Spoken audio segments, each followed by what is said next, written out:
സൂര്യഗായത്രി വധക്കേസിന്റെ അന്തിമവാദത്തിലാണ് പ്രതി അരുണിനെ കൊലപാതകത്തിന് പ്രേരിപ്പിച്ച ഘടകം എന്തെന്ന് പ്രോസിക്യൂഷൻ കോടതിയിൽ അവതരിപ്പിച്ചത്. ക്രിമിനൽ സ്വഭാവമുള്ള പ്രതിയുടെ വിവാഹാലോചന കുടുംബം നിരസിച്ചതുകൊണ്ടാണ് സൂര്യഗായത്രി കൊലപ്പെടുത്തിയതെന്ന് പ്രോസിക്യൂഷൻ വ്യക്തമാക്കി. 6ാം അഡീഷണൽ ജില്ലാ സെഷൻസ് ജഡ്ജി കെ വിഷ്ണുവാണ് കേസ് പരിഗണിക്കുന്നത്. സൂര്യഗായത്രി ആക്രമിക്കാൻ ശ്രമിച്ചപ്പോൾ ആത്മരക്ഷാർത്ഥം കത്തി പിടിച്ചു വാങ്ങി കുത്തിയതാണെന്ന പ്രതിഭാഗം വാദത്തെ പ്രോസിക്യൂഷൻ ശക്തമായി എതിർത്തു. പ്രതി അരുണിന്റെ കൈക്ക് മുറിവ് പറ്റിയത് ഉയർത്തിയായിരുന്നു പ്രതിഭാഗം വാദം. സൂര്യഗായത്രിയെ കുത്തിക്കൊലപ്പെടുത്തിയ ശേഷം കത്തി മടക്കാൻ ശ്രമിച്ചപ്പോൾ ഉണ്ടായതാണ് പ്രതിയുടെ കയ്യിലെ മുറിവെന്ന് അന്വേഷണ ഉദ്യോഗസ്ഥനും പ്രതിയെ പരിശോധിച്ച ഡോക്ടറും നൽകിയ മൊഴി പ്രോസിക്യൂഷൻ കോടതിയിൽ വായിച്ചു. ടെറസിൽ നിന്ന് പിടികൂടിക്കൊണ്ടുവന്നവരോട് പ്രതി താൻ സൂര്യഗായത്രിയെ കൊല്ലാനാണ് വന്നതെന്ന് സംബന്ധിച്ച മൊഴിയും പ്രോസിക്യൂഷൻ വാദമായി ഉന്നയിച്ചു.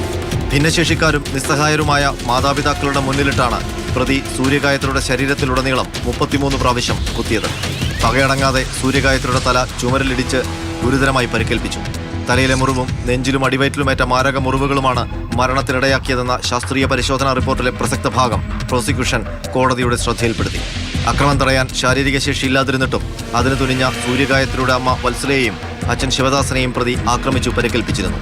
കത്തിയുടെ നീളവും മുറിവിന്റെ ആഴവും കൃത്യമായിരുന്നതായി പോലീസ് സർജൻ ധന്യ രവീന്ദ്രൻ മൊഴി നൽകി. വസ്ത്രങ്ങളിലും കത്തിയിലും സൂര്യഗായത്രിയുടെ രക്തം കണ്ടെത്തിയെന്ന് ഫോറൻസിക് വിദഗ്ധരായ ലീന വി നായർ, ഷെഫീഖ, വിനീത് എന്നിവർ മൊഴി നൽകി. ശാസ്ത്രീയ പരിശോധനയ്ക്ക് ആവശ്യമായ പ്രതിയുടെ മുടിയും രക്തവും ശേഖരിച്ച് നൽകിയ നെടുമങ്ങാട് താലൂക്ക് ആശുപത്രിയിലെ ഡോക്ടർ ദീപ ഹരിഹരന്റെ മൊഴിയും പ്രോസിക്യൂഷൻ തെളിവായി അവതരിപ്പിച്ചു. പ്രോസിക്യൂഷനു വേണ്ടി അഡീഷണൽ പബ്ലിക് പ്രോസിക്യൂട്ടർ എം സലാഹുദ്ദീനാണ് ഹാജരായത്. കേസിൽ ഈ മാസം 30-ന് കോടതി വിധി പറയും. മാതൃഭൂമി ന്യൂസ്, തിരുവനന്തപുരം.